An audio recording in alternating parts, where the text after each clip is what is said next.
Welcome to Perspectives, a program that we use to talk about contemporary issues and problems.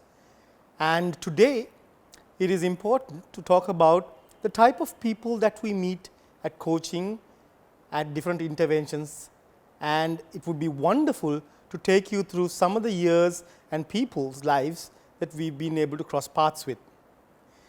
In this world, we have economic wars, we have social wars, political wars, environmental wars, and so on and so forth.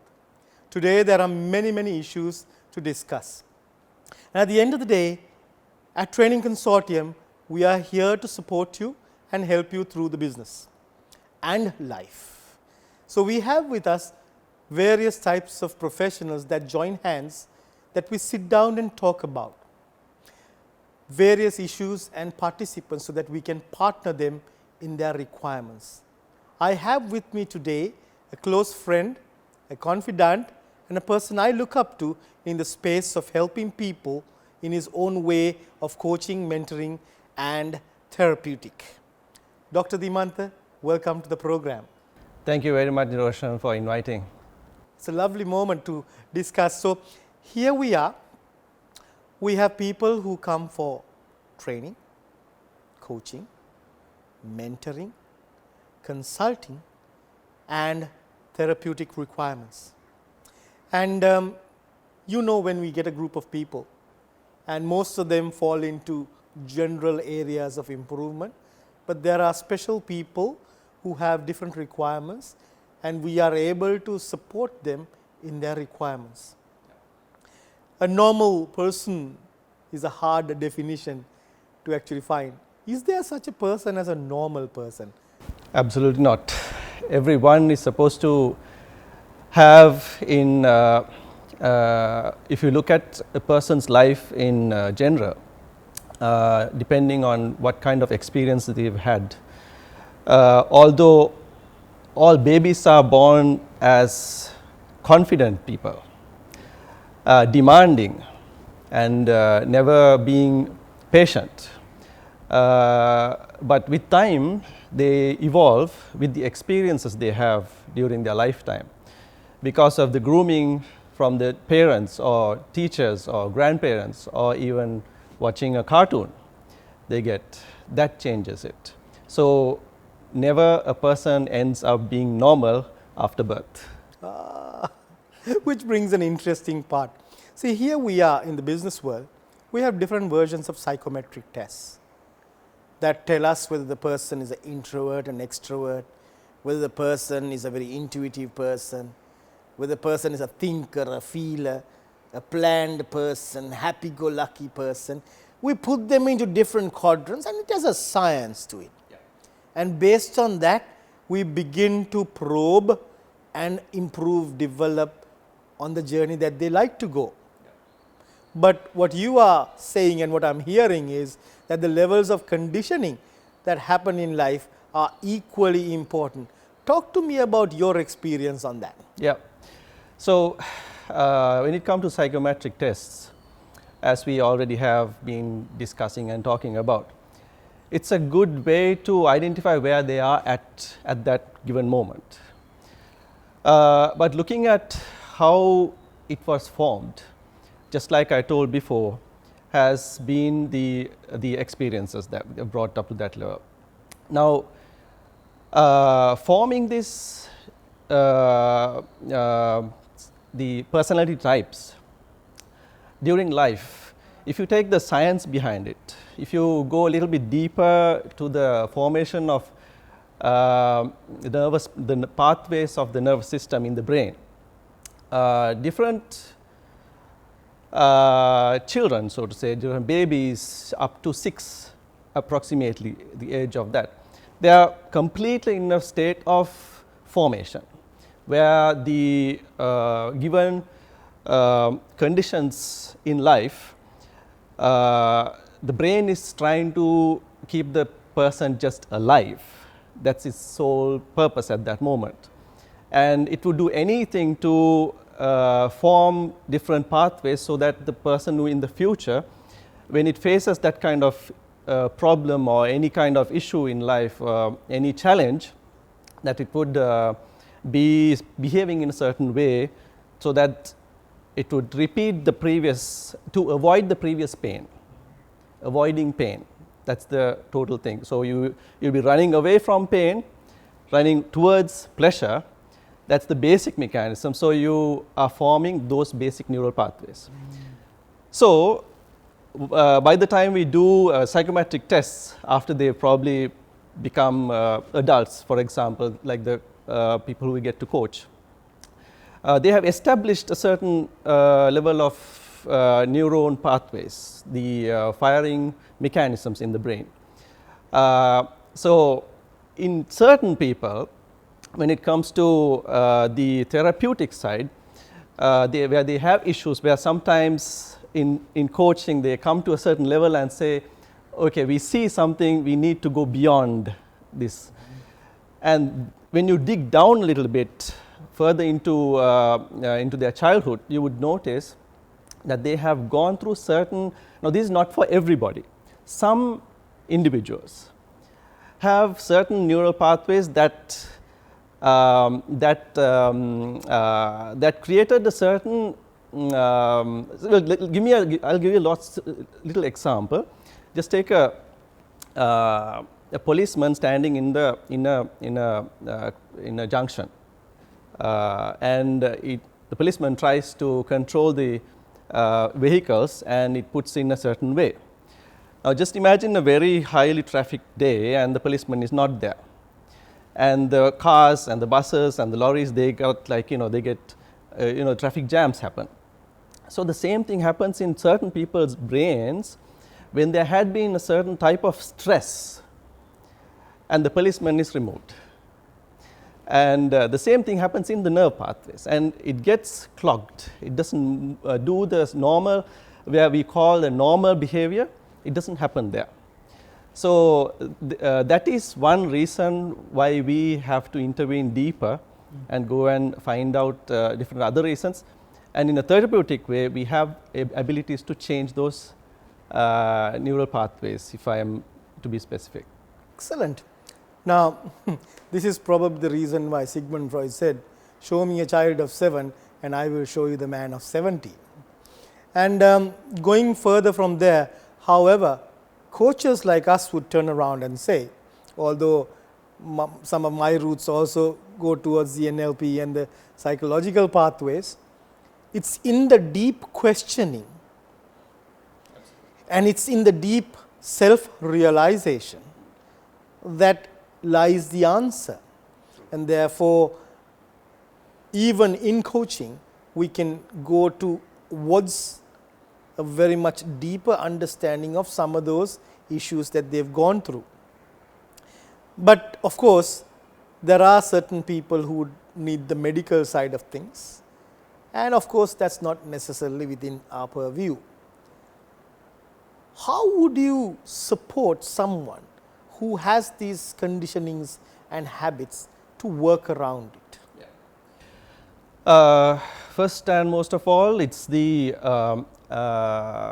person being aware of it. It's a level of awareness is really important, so that the person really knows that there is an issue that they want to overcome. So I would give in my medical background, when I was studying surgery, my surgeon used to say, if you don't know, when you cut open for a surgical operation, when you cut open something, if you don't know what is there, you will not see it. If you did not know, you won't see it.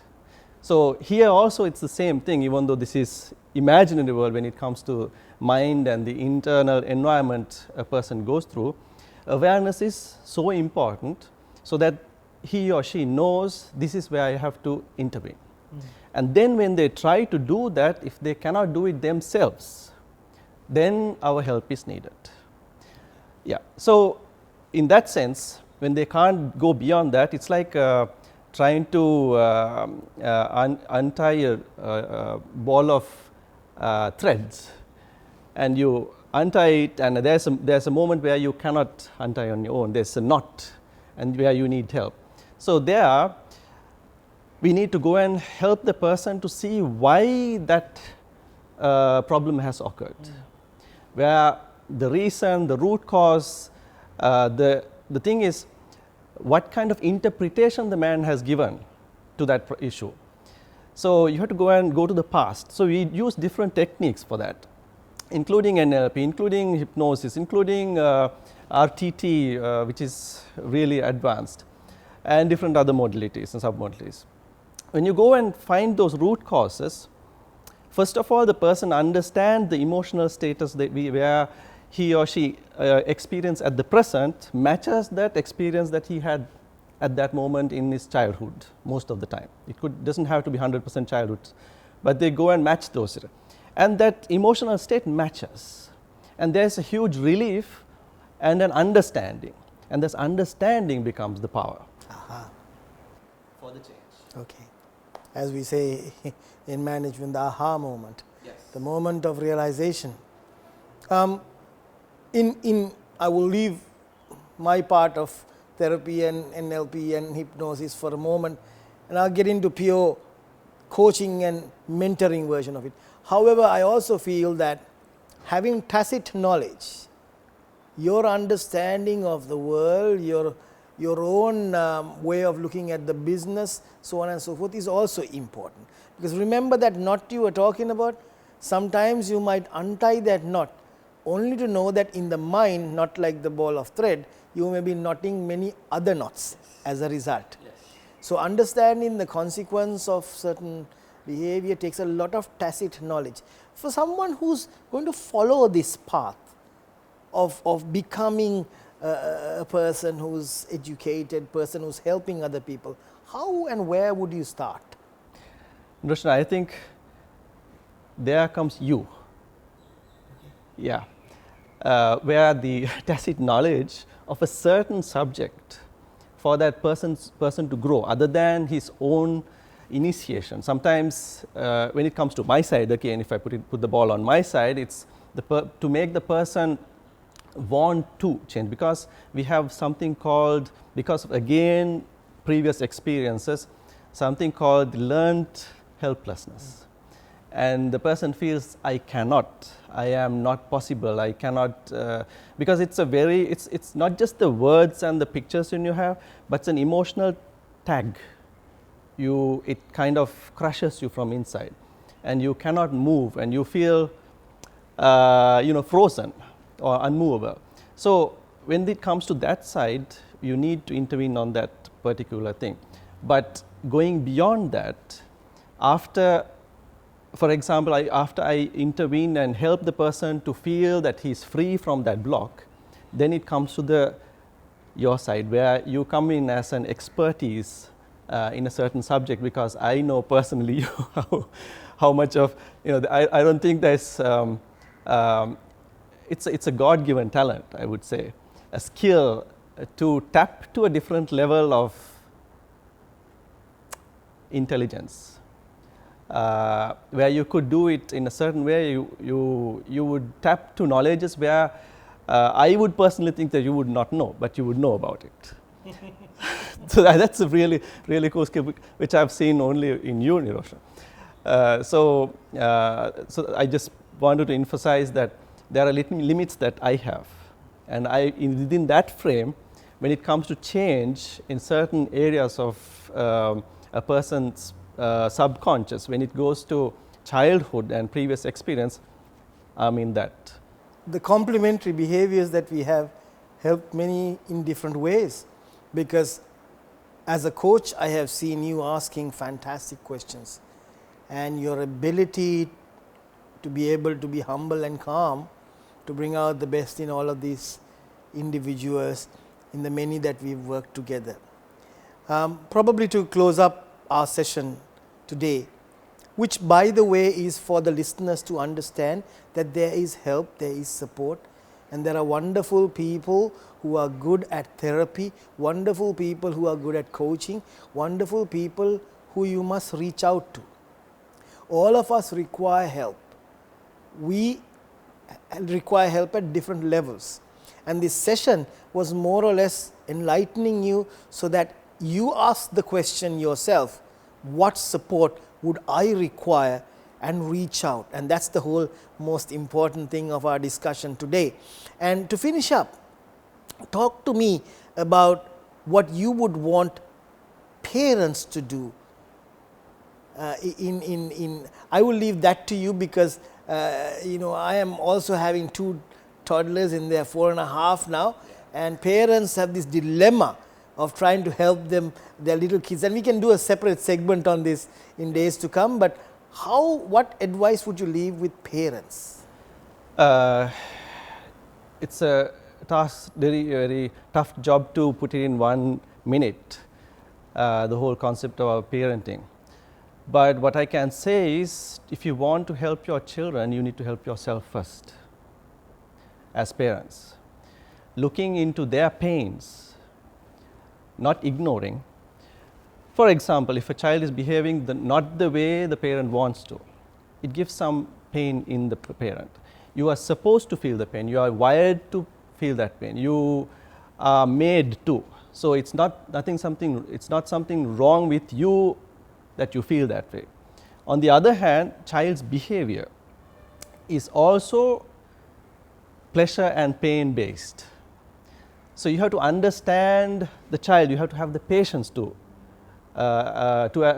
attend to that issue. But before that, you have to attend your problems. That's the best way to begin with. I know with the lifestyle we have, the parents have very little time to attend to their children, which is extremely not supportive for the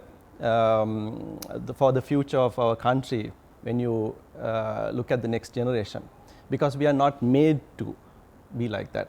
I know, Niroshan, I know how you treat your children. Even if you are really hurrying for a meeting, if you want to bathe your children, if they are asking, you would do everything that they are satisfied. That's parenting, but you have grown up to that, to do that. So, because you always been trying to identify your issues and deal with them, not ignore them. And the same way, what I can say is, all the parents in Sri Lanka, if you want your children to be better than you, better means you are the example for the parents, for the children as parents. So you have to become better, so they will grow better. Because they will take you as the example. If you are better, if you are an example, if you are giving value, the children would sense it, they would value it. They would get back. Other than taking someone else as an idol, they will take the parent as an idol, which the parents want so badly. I think that gives us tiny little tick to say I answered the question. That covers a lot. So I will finish off with a quote that is equally important in management for what you said. He that would govern others must first be a master of himself. Absolutely. Look after yourself and look after your family, and everything will be fine. Doctor, it has been a pleasure. Thank you so much for this segment. And maybe next segment we will talk about parenting and children, because I feel this conversation, the last bit, was very interesting for me as a parent. Thank you very much for being with us. Love to do that, Niroshan. Thank you very much for inviting today. Thank you.